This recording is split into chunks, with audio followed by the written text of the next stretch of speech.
Welcome and thank you for joining us for tonight's webinar, Mental Illness in Children Under 12 Years of Age with a Developmental or Intellectual Disability.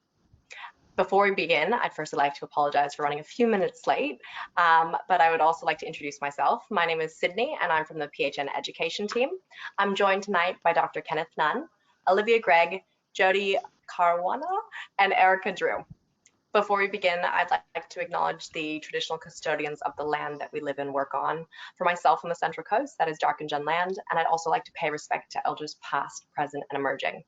Now, a few things to let you know about this session. It will be recorded and available for you to view in our PHN Education Library in a few days' time, as well as a copy of the slides. Now, I have also uploaded the slides as a PDF version right now, so you can take those away with you after the session at any time. After the session, an evaluation will come directly to you. We'd really appreciate your feedback because that enables us to put on more future education like this one. Now, as attendees, your camera and microphone are automatically disabled. However, if you have any questions throughout the presentation, please pop those in and we will go through those at the end. Now, it is my great pleasure to hand over tonight to Olivia Gregg to begin. Thank you, Sydney. Good evening, everyone. It is a great pleasure and a great honor to have Professor Nunn present tonight. A special thank you to you, Prof. Nunn, and to you, Georgie, for facilitating this presentation tonight. A big thank you to you, Sydney, for the logistics of preparing something as complex as that, especially when all of us are at different areas. I will not prolong any longer, and I would love to introduce Professor Nunn to everyone. Thank you, Olivia, and thank you to everyone. And Jody, thank you for managing the slides tonight. Tonight we're going to cover just briefly looking at under 12s, those with a disability who are struggling with school and life, and see that whether we can make some statements that might be helpful in the day-to-day work that you do. I've tried to focus on things that we all can do in a practical way, rather than try to be comprehensive and cover every minor situation. Let's go to the first slide. The first thing to say is when it comes to treating mental illness and defining intellectual disability, we now can be very precise, but a lot of the precision takes resources and training and time is our most precious resource. Aristotle helps us out with this dilemma and says that the task determines the level of precision.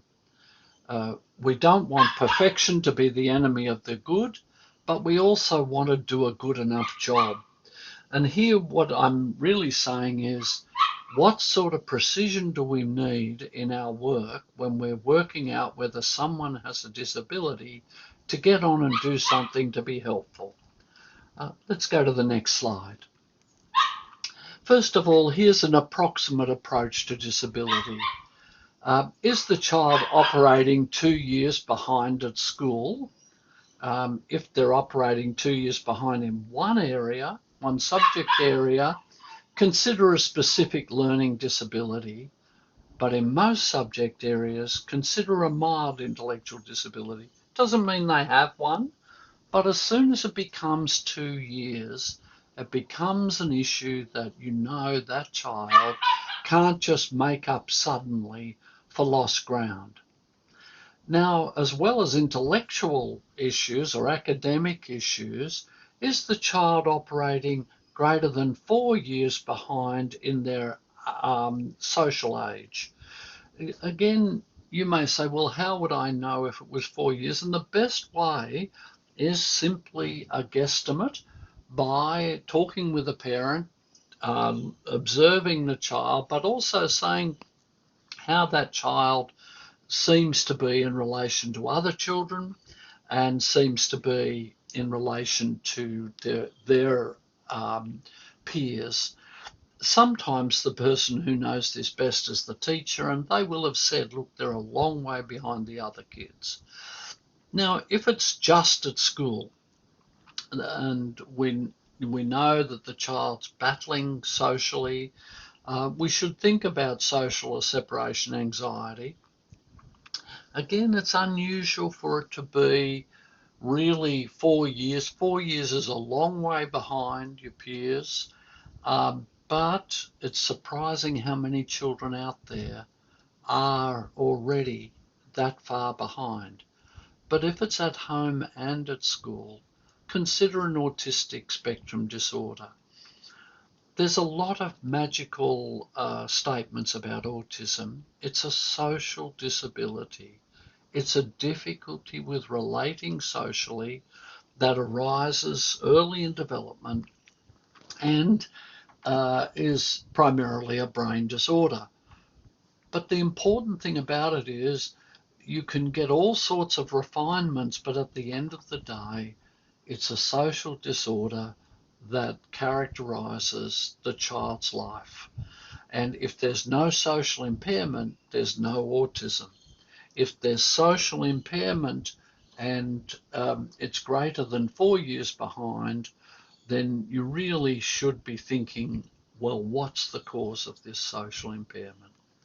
So let's move to our next slide. So we're very approximate, you see, and here's another approximation. If you can understand less than 50% of what the child says, consider a communication disorder. Now, you know probably that most 3-year-olds, you can understand more than 50% of what they say. So it's automatically telling you that something's really wrong. And you might say, well, surely you want something that's a bit more precise than that. Well, not really. When you find that in a consultation you're having trouble understanding the child, and parents complain sometimes that they're having trouble understanding, then immediately it raises the issue, well, this needs to be assessed more carefully. Can the child communicate her needs? That's expression. Can the child understand your requests? Reception. Can the child use language to make friends? That's pragmatics. And these are a good filter for requesting a speech evaluation where a greater level of precision might be required. But the simple statement, can I understand the child? Can they understand me? Do their family feel that they can understand them? Does the teacher feel that they can understand them? And the self-examination by speech therapists then, if used for those in whom you've already selected them because of some difficulty, means that it's going to be a better use of a limited resource. Next slide, please. Just to remind you, when we talk about a mild disability, we're not really talking about a mild disability. It's a half to 2/3 of the chronological age. So in the case of a 12-year-old child, it'll be 6 to 8, roughly. And you're looking at a 12-year-old child who could be as low as half their chronological age. If it's a low mild, then you realise that the term mild is only in comparison to moderate, severe and profound. Moderate intellectual disability is 1/3 to 1/2 of the chronological age. Severe is 1/5 to 1/3 the chronological age, and profound is less than a fifth chronological age. And it's worth remembering that with developmental age, that there is a plateau around 16 years of age, between 16 and 18 years of age, in which there's very little progression. So a mild intellectual disability at age 16 is going to be between 8 and 11 years developmental age, a moderate between 4 and 8 years developmental age, a severe between 3 and 5 years, And of course, a profound is going to be less than 3 years and mostly less than 2 years of developmental age. So we're talking about that those that are profound, a very small number, severe, still a very small number. But when you're talking about mild and moderate, you know that actually it's much more marked than we might use those terms in other settings. Similarly, if you look at the communication results, you'll get a similar categorization: mild, moderate, severe, and profound. And these represent the same proportion from the bell curve of people with looking at their chronological age against their developmental age. Next slide.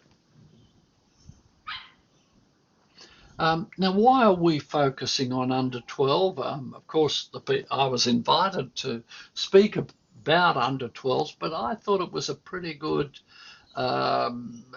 strategy, really, because one of the difficulties is so much of what we do waits until all the wheels fall off the cart.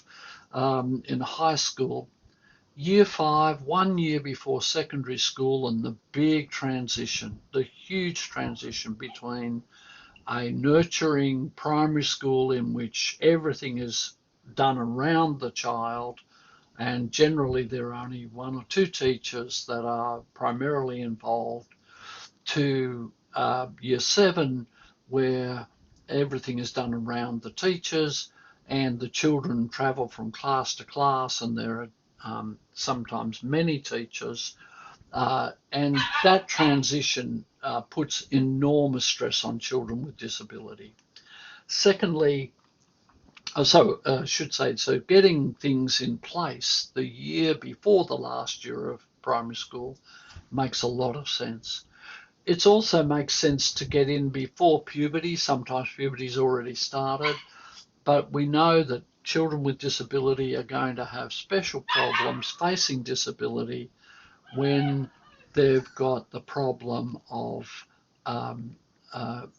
being a much younger individual. So all their intellectual equipment, or their social equipment, or their communicative equipment is much more immature compared with the task of going through puberty. And so it's a really important one that we can get in there during puberty and the early period of the teenage years. IQ actually fluctuates, and that is a very disconcerting thing for the young person. There's enormous brain changes taking place, and so we want to get in before that period. If we get in as well under 12, the child's more ready to accept help. Children are still more help accepting. As you know, adolescents are characterized by help rejection. They want to demonstrate their independence. They want to demonstrate that they're much more mature, than they're not a kid anymore. But really the biggest reason for getting in as soon as possible, it's kind not to let them suffer longer if they're suffering from problems to do with mental illness. Now today we're going to focus, I'm going to use anxiety as a guiding condition for all of the conditions of these children, because it is the foundation condition. Anxiety is the core disorder. If you're making a pie and you make a pastry to put the contents for the pie, then the pastry, the containing element, is the constant. Well, the constant in mental illness is anxiety.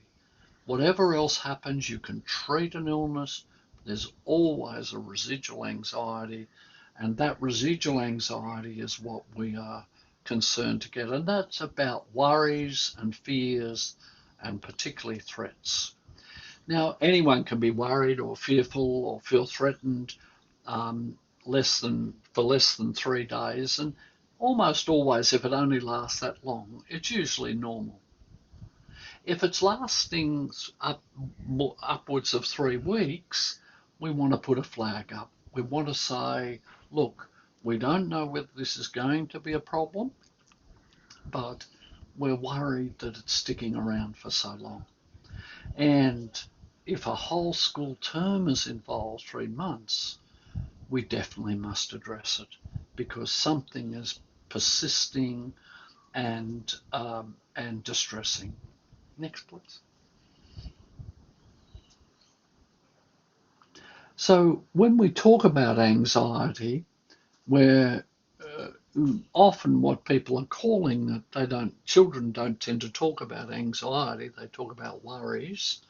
And so it's good for us not to use the word anxiety because it doesn't convey much. But the core thought that's buried in the worry um, is um, is threat. That threats are buried in the worries. If you want to understand a worry, try to work out what it is that constitutes a threat to the individual. And if you want to look for the behaviours that might indicate that someone's worried, if they can't talk about it because they've got a communication disorder, they've got an intellectual disability, look for the way they avoid certain situations and realise that often avoidance behaviour is the avoidance of threat. Or if they do speak, but they've got a limited range of what they can say and they go over the same things over and over again. So avoidance of threat and repetition of worries are the behaviour that wear parents and caregivers and teachers down. And of course, it's pretty awful for the person the young person who's suffering from it. Refusal, as people are encouraged to face their threats or to move on or to deal with whatever it is that's being repeated. Refusal is the dynamic between parent and teacher, or parent or teacher and the child. So often it appears that the child is stubborn and in refusing to do certain things, but actually what we're looking at behind that is avoidance, and behind the avoidance, threats, and behind the threats, the worries. Next slide. So the worries, I can't do it because I don't know how, because child with an intellectual disability, or a child who's socially impaired and has trouble knowing how to relate at a party or in a group of kids. Threats that I will fail and be called dumb. And of course, a lot of children with intellectual disability are called dumb. That they're worried about disappointing their parents or their teacher, or other kids won't like them. So that is a threat. They're common threats. There's lots of others. Threat of getting into trouble, threat of hurting someone and getting thoughts of hurting someone. And then avoidance, repetition, and of course withdrawal of the task, avoidance of the task, avoidance of the activity or the situation or the school. So they might be avoiding the school altogether. Or they might get into repetitive activity of a particular task, a particular activity, keeping going back to a particular situation, or focusing on some aspect of school. And withdrawal, they can withdraw from the task, from the activity, from the situation, from the school. And then there's refusal to try the task, to do the activity, to face the situation, or to attend school. And the critical issue with all children with neurodevelopmental disabilities, it's true of children generally, but it's especially true of children with developmental disabilities, is that under stress, they go backwards in age. So they may already be a low mild disability that is half their chronological age and developmental age, and then under pressure they go down further. So we can see really marked discrepancies of function. Now, here we have the types of anxiety, and I've put in in the red writing those features that are much more common in those who have autistic or intellectual disabilities. So generally anxieties, we look at generalized anxiety, that is seeing threats everywhere and worried about everything. Sensitive kids who sometimes see the whole of life as difficult. Separation anxiety, where the principal issue is not wanting to be separate from mum or family or the home, and such a common form of anxiety. It's the garden variety anxiety, performance anxiety in the older child, the primary school child. Obviously, separation anxiety is more common in infant school and performance in primary school. Performance anxiety when they get anxious about people watching them doing things. There's traumatic anxiety of the children. Remember, there's a high proportion of children who've experienced traumatic events at home, domestic violence, or where they themselves have been maltreated. So traumatic anxieties, and that could be just with a teacher raising their voice, watching another child being punished, fearful of being punished, and other sorts of threats like that. Now, change-related anxiety is particularly common with autistic kids and kids with intellectual disability. And this often comes over as obsessive because when you're worried about change, you get great reassurance from doing the same thing over and over again. Sometimes it's sensory, so that there's anxiety about sound getting too loud, light getting too bright, people coming and hugging or touching. These are all sensory, and a sensory profile can give you enormous information. And just understanding the basics of sensory profile, not the detail. Again, most of our work is approximate. Most of our work is ballpark work, and that's where our lack of access to detailed assessment shouldn't stop us from doing ballpark work, shouldn't stop us from doing the approximate work that may look as if it's rough, but actually is incredibly helpful at detecting those children that need further work done. Bodily related anxiety, these are kids who are a little bit more hypochondriacal, a little bit more ready to develop tummy pains, headaches, chest pains, and so on. But they also have a characteristic feature of either increased or decreased interoception, that is, aware of their bodily functions. I say increased, where they might be aware that their heart is racing and they get very distressed by it. But they also have decreased interoception, which leads to insensitivity to pain. And almost all disability has this U-shaped curve of oversensitivity or undersensitivity, overactivity or underactivity, because what you've got are fundamental regulatory problems. So whenever you see people say something like I've just put there, increased and decreased, you say, well, which is it? Why is it that you've got it's in the extremes? And if you think about an old-fashioned radio and trying to get a radio on a station, it was always easy to go past the station and then turning back, go past it again.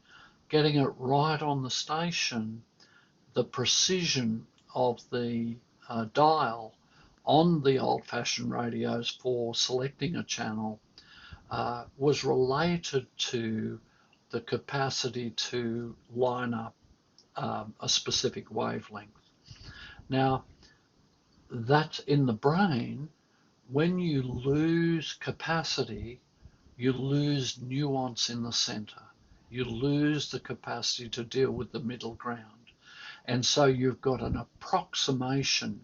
So, you'll get young people, you get children who, what they lose is the capacity for finessing the middle ground. Gender uncertainty is common mainly because the establishment of gender is early. It's in the second and third year, and some of these kids are really around that level, and they may have a concern. So those children that do present with gender dysphoria are more likely to, particularly the boys are more likely to have an autistic disorder, as in the eating disorders as well. Boys with anorexia nervosa are much more likely to be autistic. Okay, next slide. So just to summarize what you probably know very much, anxiety is highly genetic, and it's one of the common genetic disorders. Boys equals girls prior to puberty, then you get the impact of sex steroids on the brain, and girls double the rate of anxiety following puberty. Boys with testosterone will increase the rate of disruptive problems. Bodily anxieties predominate with puberty, and anxiety doubles in girls. The threshold for getting anxious is lower with intellectual and social disability and communication disorders. So the kids will get all the same things, but they'll get it more readily. And when they do get anxious, their anxiety is more concrete, more immediate, more likely to do with specific relational matters, specific things that are going on in the immediate present. The more disabled a young person is, the more likely they are upset about something very specific in the immediate environment. Thanks. So what does it look like? Well, one of the things that you'll notice, I've taken anxiety, but I really want to show how anxiety can go across a whole range of functions. And actually, when you look at all the disorders of children and young people, there are these features that go across all the disorders.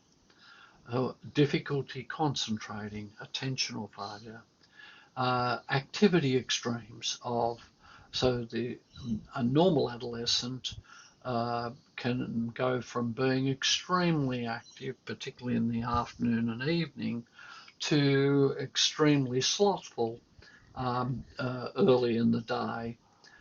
So we often say that the adolescent three-toed South American sloth sleeps for 18 hours a day, and it seems like that is a characteristic of some adolescents, but then you see them at night and they come to life and they stay awake, and once they're with their friends they suddenly become interesting.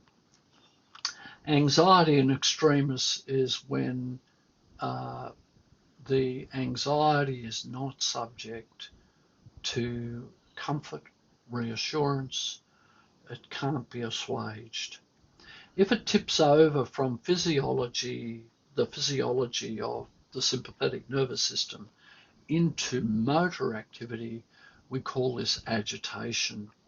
Agitation is a very key symptom in all our work, and I'll come back to that.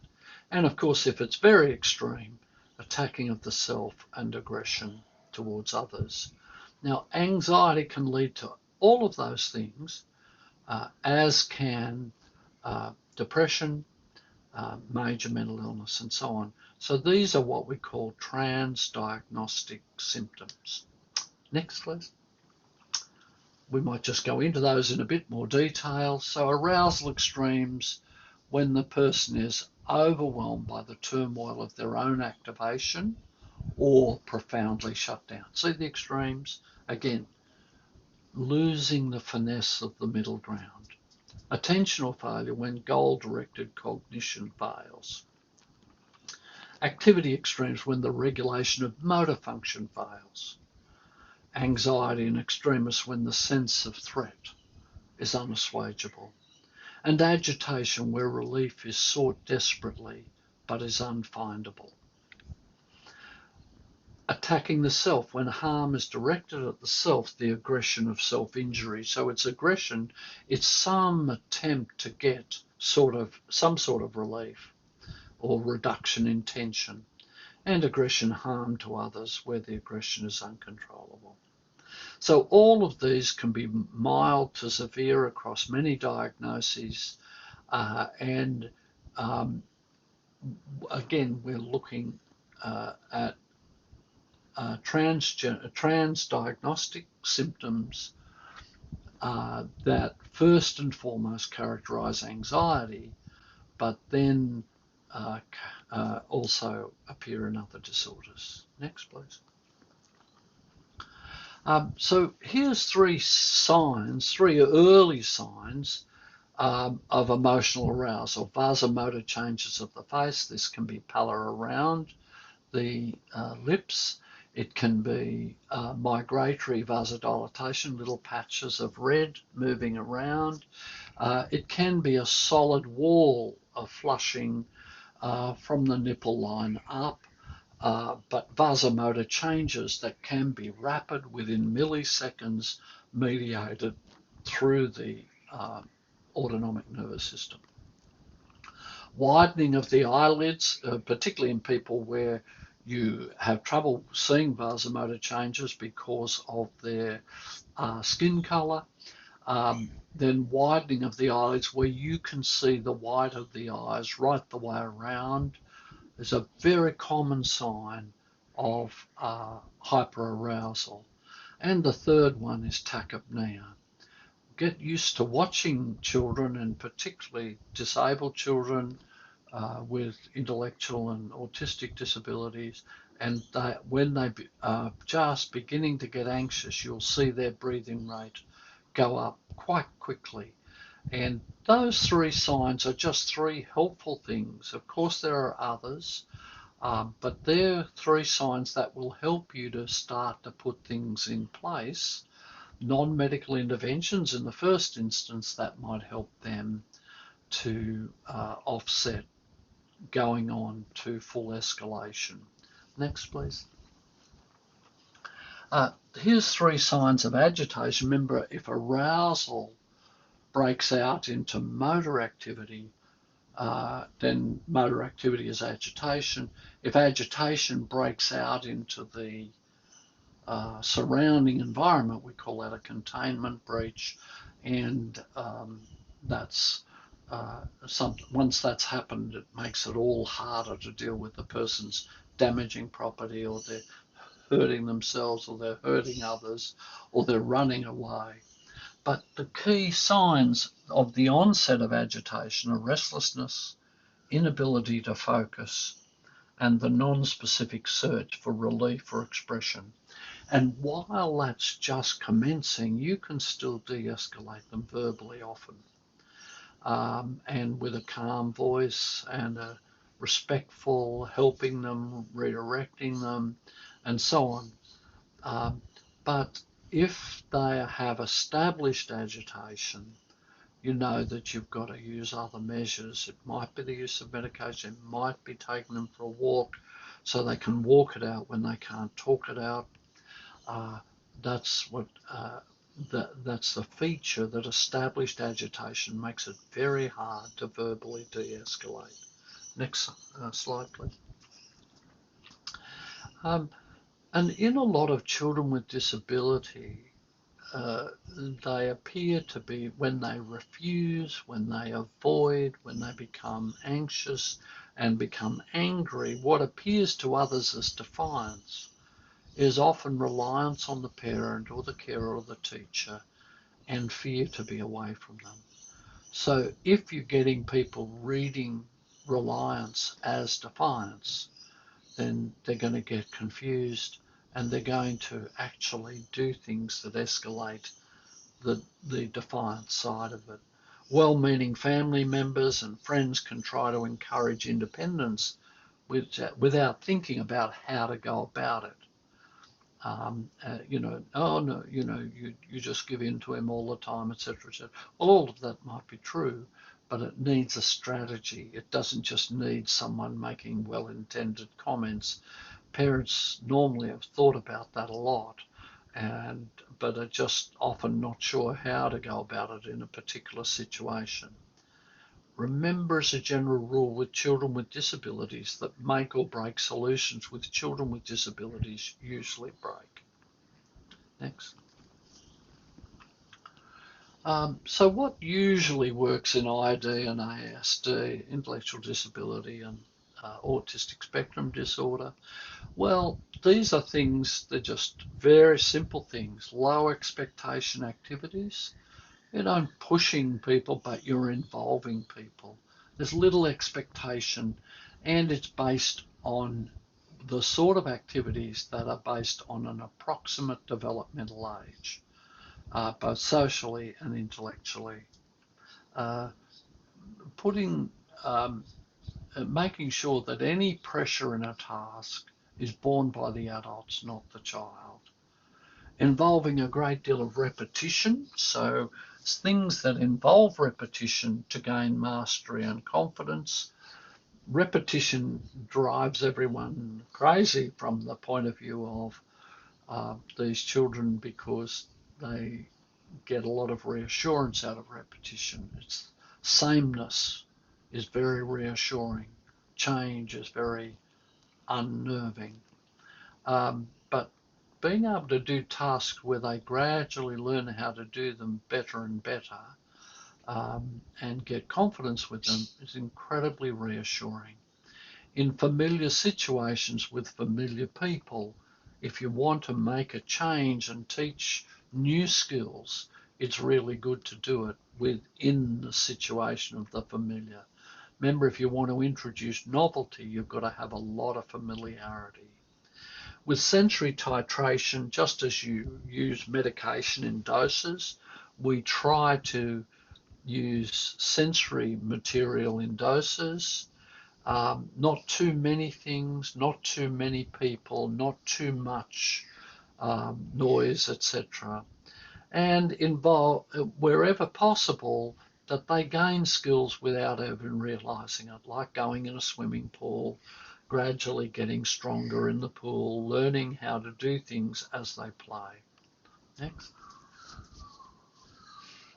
So here's the sequence for daily success for ASD and ID. Go over the day ahead before the day starts, rehearse. Repeat the day's activities as they are done and need adjusting. Sometimes, yes, I know we said we're going to do this, but we've just got to do this little change. Repeat and readjust. Remind what's already been done well and what comes next, focusing on the things that have worked out. Recall as the day comes to a close, particularly the school day or the activity day. And then before sleep at night, reassure by reiterating the successes of the day. Sometimes you've got to work hard to scratch up a success out of some things that have happened, but before sleep, provide a quiet, positive reconstruction of the day. Now, we know that if you do that over day in, day out, you improve the child's sense of confidence and empathy and the ability to feel less anxious. Next, please. So, in mild to moderate anxiety, that is no aggression, no self-harm, no emerging mood elevation of bipolar disorder or psychosis.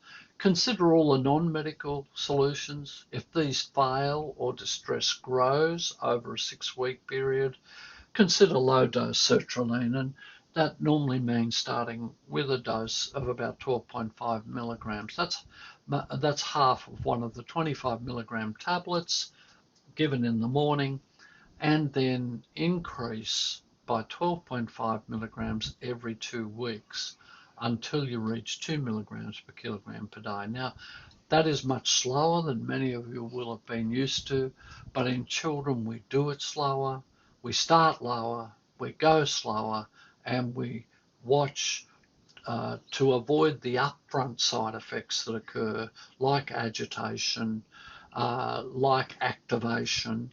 We avoid a lot of those things purely by starting low and going slow. Next.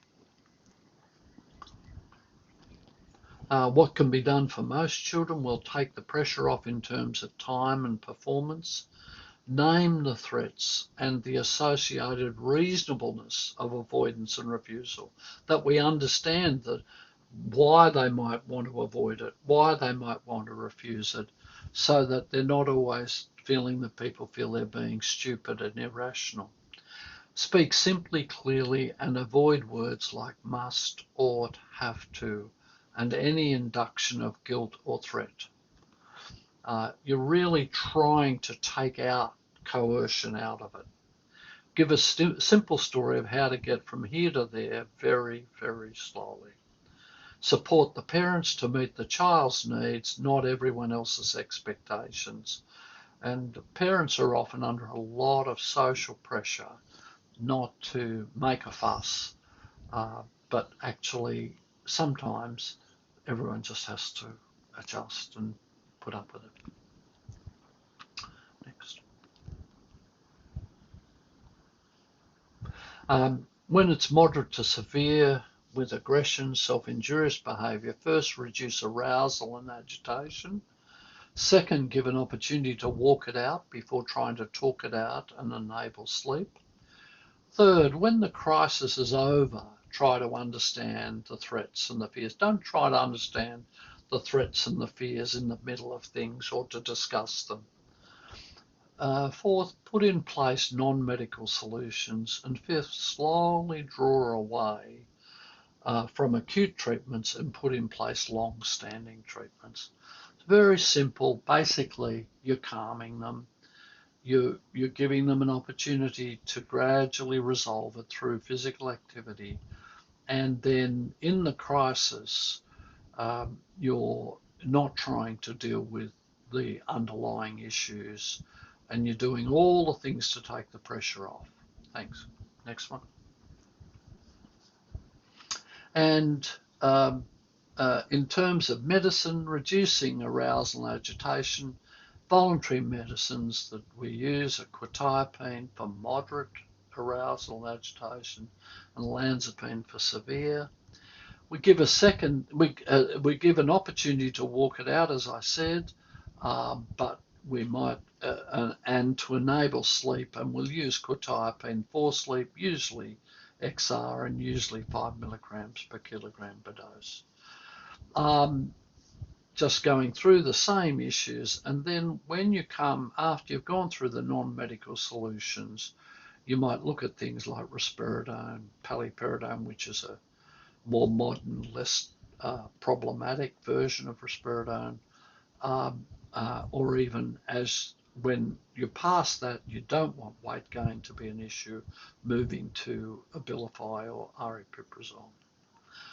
All of these are GP drugs that are, once you're used to them, they're much easier than most of the other drugs you use in general practice. General practitioners get used to using such a wide range of medication, and psychotropics, if you stick to a matter of 5 or 6 main psychotropics, you will find that you can offer very high, you'll get used to them very, very quickly.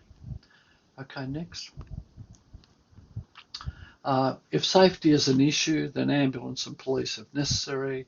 We try to avoid that. If assistance is available, then 5 milligrams of droperidol IMI, and if necessary, midazolam. Don't use midazolam first because it tends to disinhibit these kids. If agitation is established and marked, so that's safety where you've got no cooperation, that's what you would do. And that's part of the state protocol now. If agitation is established and marked, despite a quiet environment, they will usually not respond to verbal de-escalation. If it's difficult to communicate, use calm and tone of voice, not show of force. And if there is a family history of major mental illness or use of substances, call for help earlier and plan for these situations preventatively. Remember, do not use SSRIs, stimulants, antihistamines to manage emergencies. They usually make things worse, particularly the SSRIs for people with a family history of bipolar disorder and stimulants for those with a family history of schizophrenia. Next. What are the other illnesses for children? Well, this is a quick run through. Depression, and you treat it like chronic anxiety. OCD, do all the same non-medical things as anxiety, but when you do use SSRIs, if it's persistent, you use such as sertraline, climb to 25% higher doses and trial for twice as long, because OCD is a very resistant form of anxiety and involves other parts of the brain than simply the anxiety centers.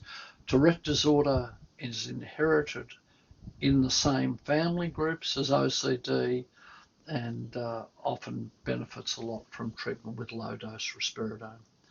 ADHD, if stimulants make worse, consider atomoxetine, and there's a dosage there. And the important thing is that GPs can renew atomoxetine or Strattera, and it doesn't cause exacerbation in people with family histories of mental illness.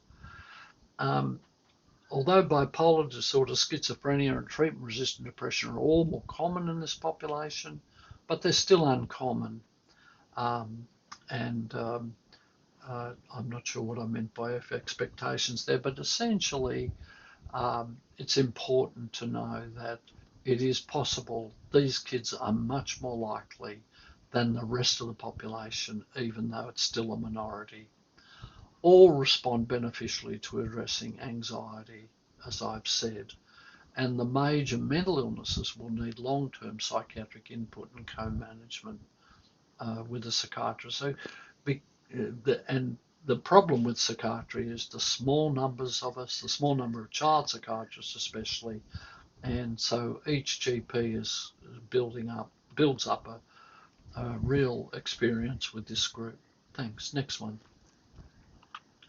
So anxiety is the core of most disorders, and distress is what we see. It's hard for parents not to be anxious, fearful, and sometimes depressed and exhausted in these situations. So they need help too.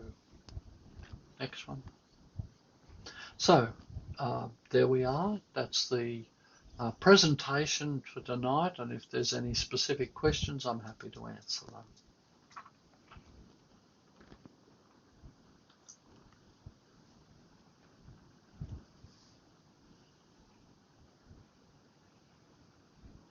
Right, so just checking to see if we have any questions for Ken. Thanks very much for that very thorough presentation, Ken. I learnt a lot. I was taking notes while I was flipping the slides. Okay, so I can't see any. I'm just checking the question box. I hope I haven't been too far away from what people's experience is, but let's see. Can you see the question box, Jody? I need to get it out again. Oh, yes, sorry, it disappeared, but now I've got it back again. Okay, so there's a couple of questions. Great. Okay, so the first comment was from Alicia, who said, fantastic presentation, thank you. Inability to concentrate is a feature of anxiety. In parents of children with ASD and ID who are concerned about attentional difficulties, should anxiety be excluded, optimally managed before a comorbid diagnosis of ADHD be considered? Yes. That's the simple answer. And the reason is that when we think about ADHD, what we're really saying is that they have a problem with those parts, their brain function that we call executive function, that is their ability to anticipate, their ability to prepare, their ability to organize themselves, and all of those, and to concentrate, of course, and with working memory. And all of those are affected by almost every psychiatric disorder. However, when you find that developmentally someone has, in addition, you address all those things, and what you're left with is a residual problem of concentration, then obviously stimulants and the other management issues that you do with that are very important. I think nowadays we look hard if we see other neurodevelopmental problems. So treating ADHD in the presence of intellectual disability and ASD, we also consider if they've had any head injuries, if they've had any exposure to alcohol in utero, if they've been born premature, and if they've had any meningitis or encephalitis. So it's important that ADHD is seen as a cluster of problems, and that need to be considered first as an executive function problem, and not simply that ADHD equals stimulants. Great, thanks for that explanation, Ken. Okay, there's two more questions about SSRIs, so I might ask them together. The first question is sertraline your first line SSRI for kids with ASD and ID rather than fluoxetine? Yes, thank you for asking. There are several reasons. One is that the half-life in the blood of fluoxetine, it's about 5 days, but the breakdown product of which is also biologically active, has a half-life of 2 weeks. And this means that it's very easy to accumulate the drug very quickly, and agitate the young person. And if people are going to raise the dose, they need, instead of the normal 2 weekly increment, it needs to be more like 6 to 8 weekly. So you start low, like 2.5 for prepubertal children or 5 for postpubertal children, milligrams, and you adjust it up very slowly because it's very easy to agitate them. The second thing is that more people, the enzyme that eliminates fluoxetine is shared with, when you take risperidone, it and fluoxetine both got out of the body by the same enzyme. And if you have a problem with that enzyme, and about a third of people do, you're much more likely to get a drug reaction between risperidone and fluoxetine. And a lot of our children with ASD or with disruptive problems associated with intellectual disability are on risperidone or fluoxetine or both. And the combination is really problematic. So if you're going to introduce, you have to do it, start low, go very slow, because it's got a very odd breakdown pattern in the body. It has a good evidence base for those who tolerate it, but I think for most general practitioners, you want something that doesn't create, although you'd be used to using it with adults, You don't want something that's going to get you into trouble with causing agitation, worsening agitation. Great, thanks, Ken. And someone else asked a similar question about why you choose sertraline or Zoloft in children, but I think you've answered that. Then I just had a quick one from Rakesh about the role of duloxetine. Yes, so duloxetine has a different effect. It works much more on the noradrenaline instead of serotonin. And there's nothing wrong with that. It's very activating. But again, if the person's problem is aggression, if the person's problem is self-harm, and if the person's problem is agitation, these are all activation symptoms. And if we use an activating drug, we're much more likely to make an activation syndrome worse. So there's nothing wrong with the medicine. Like everything, the right medicine in the right dose at the right time for the right person is terrific. But if we're looking at dealing with overactivation, we don't want to give activating drugs. Great, thanks, Ken. Okay, sorry. Okay, so there's a question here. Sorry, I keep closing my box. About, would you have any recommendations for ways to avoid metabolic disorders as a result of antipsychotic use in children? Yes. So we are in recent years we've become aware that a drug that we used to use only in diabetes and only in type 2 diabetes, metformin, used for children to prevent weight gain with psychotropics, is very effective. And so now the practice is, if the child has already got a tendency to put on weight or has weight already, that we'll start low dose, 500 milligrams of metformin. And the good thing about that is metformin prevents them going on to get type 2 diabetes generally. It reduces, it not only prevents weight gain if it's put in early, but the really nice thing is it stops a lot of the metabolic symptoms like hirsutism in the girls, the pigmentation under the armpits and so on that sometimes occur. So and metformin is being shown to be good for brain function generally. So I think we can say that that's a helpful thing.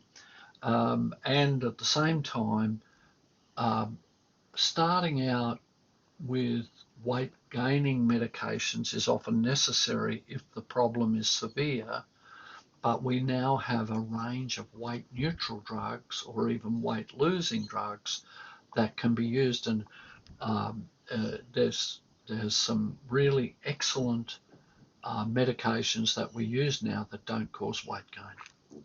Now, unfortunately, most of those are weaker. So we often have to use the weight gaining medications during a crisis, but then switch over to weight neutral drugs. Lastly, you probably know that the world is being swept by semaglutide or Ozempic, and I'm pretty sure that it will be used as well in the future. But for the moment, we're mainly using these medicines. There is a third medicine, which is a low dose anticonvulsant called topiramate, but it does cause cognitive confusion in some children. So we only use it when we feel that it's really life-saving. Some of the children have problems with appetite anyway, such as your Prader-Willi children. Great, thanks, Ken. There's a couple of questions quickly about fluvoxamine, Yes. and when that can be considered, or would you consider that? Well, traditionally, fluvoxamine, aside from depression, was used for obsessive compulsive disorder, and it's perfectly reasonable to use. If you're used to using fluvoxamine, it's just a matter of adjusting the doses for a pediatric population. And again, it's starting low, going slow, and the increments are more like sertraline. And the point is that it doesn't accumulate like fluoxetine. It has a specific effect with people who have a predisposition to bipolar disorder, that is, from families where bipolar disorder is present, or it may trigger bipolar disorder. But for the most part, it's a perfectly safe, very good medication. Great, thank you. One more medication question, and then we might flick over to another topic. But do you use metformin prophylaxically in all kids on antipsychotics, or only those with risk factors for metabolic syndrome? I think that's referring to one of your previous comments. I use it for those who are on weight gaining psychotropics, so I wouldn't use it for a child who doesn't have significant weight problems, or is not on, is on, for instance, on SSRIs, because weight gain is just not such a big issue there. But where it is a significant issue, then I'll put it in place. So it's not every child, but it's one that we're using to prevent weight gain in those who are vulnerable and on medications that are prone.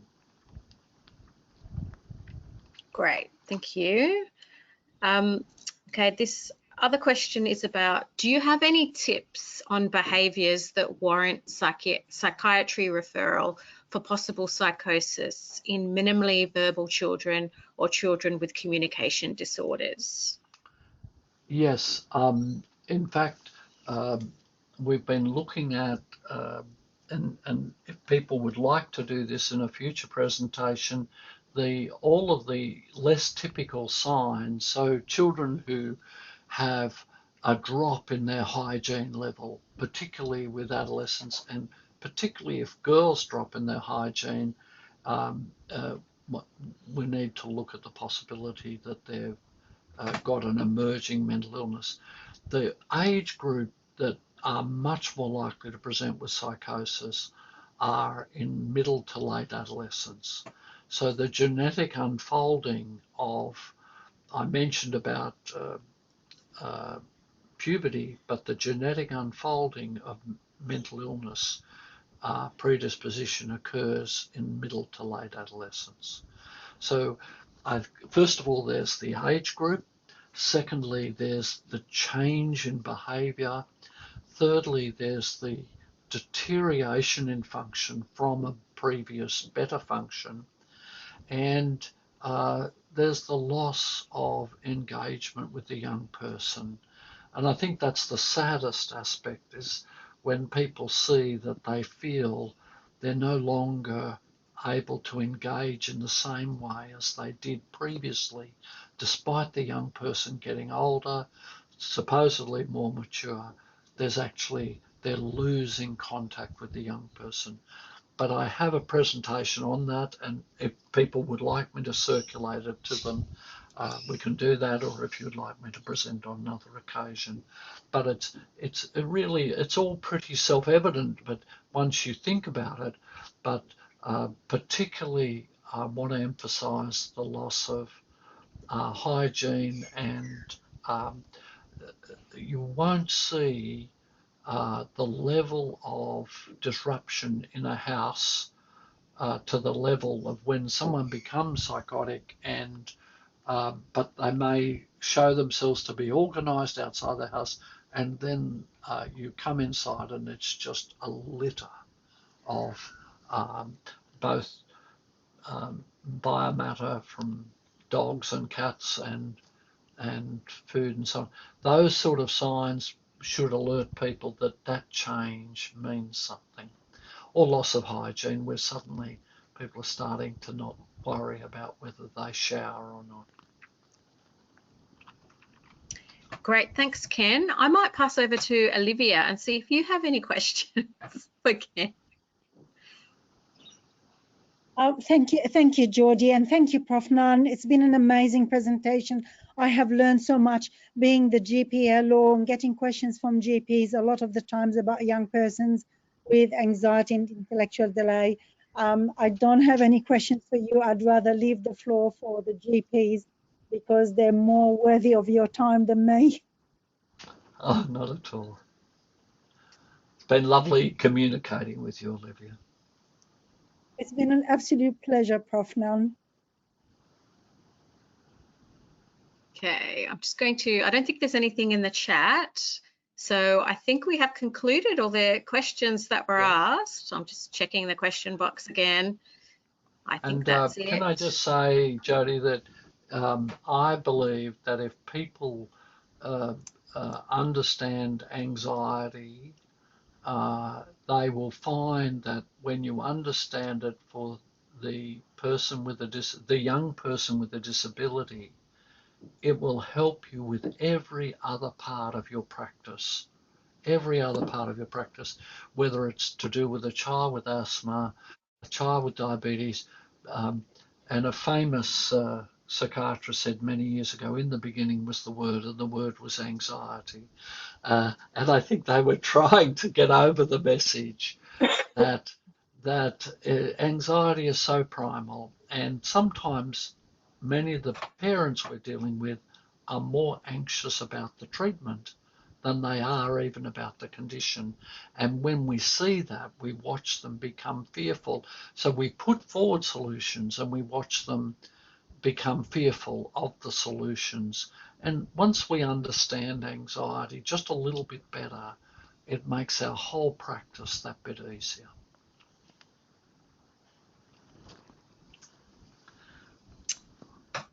Great. Thanks for that, Kenneth. Now we're going to hand over to Erica Drew, who's going to do a little presentation from Health Pathways.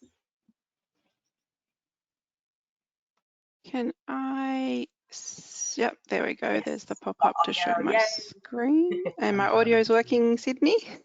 Yes, you are loud and clear. Excellent, great. I'll just swap over to my PowerPoint. Is that showing my slides correctly now? Excellent, Correct. great. So yeah, that was a wonderful presentation and very, very helpful answers to questions as well. Thank you to Jodie and Kenneth. So I just quickly wanted to cover the health pathways that we have on the Central Coast available as a supporting resource for health professionals in our area related to the topics covered tonight. So this is the URL for Health Pathways, and then also for the patient website that's open access for your patients if you want to suggest that to them. And then these are the pathways that are related. So these are localised pathways for the Central Coast, where we've worked with local subject matter experts, such as Olivia, for example, to have these available for general practice teams. So we've got the ASD pathway, behavioural concerns in children. We've got a general developmental milestones pathway covering general milestones that children need to reach and how to identify them, developmental concerns in children as well, and then some learning difficulties pathways and speech and language difficulties pathways. We have got the FASD pathway as well, that Kenneth mentioned that as well may be contributing in the background. And then, yes, of course, the anxiety in children and youth. And then over on the right side, we've got lots of referral pages. So the mental health referral pages, then through to non-clinical mental health, so non-government organisations that provide more of the social support, NDIS or intervention programs for ASD, for example. Then we've got some online mental health therapies, online programs, obviously the helplines, then disability support specific pages, an NDIS page, and then also social prescribing. So social prescribing has a huge number of different referral points on it, including community groups, activities, social volunteering, so things that may support children or adolescents as they're developing, as they reach points where they can participate in social activities. So that's kind of a quick summary of all the resources that are available to you as well as you continue in this area of management. Thank you very much. Thanks for that, Erica. Do you want to just quickly also go back to the username and password one more time, please? Yep, Had a question absolutely. come through for it. I have popped it through in the chat, but thought it would be nice just to take a screenshot of that if you would like it, as well as there is a PDF uploaded in the handouts in your control panel. And this, again, will all be available for you on our education library in a few days' time. Again, thank you everyone for coming along tonight, Professor Nunn, Jody, Erica, Olivia. It's been a wonderful evening, and all the CPD for tonight will also be uploaded shortly next week if you are registered with RACGP. Thank you, everyone. Have a good night. Thanks, Sydney. Thank you, everyone. Thank you, Jody. Thank you, Erica. Most appreciated. And also thank you, Prof. Nunn. Thanks, everyone. Have a great night. Bye.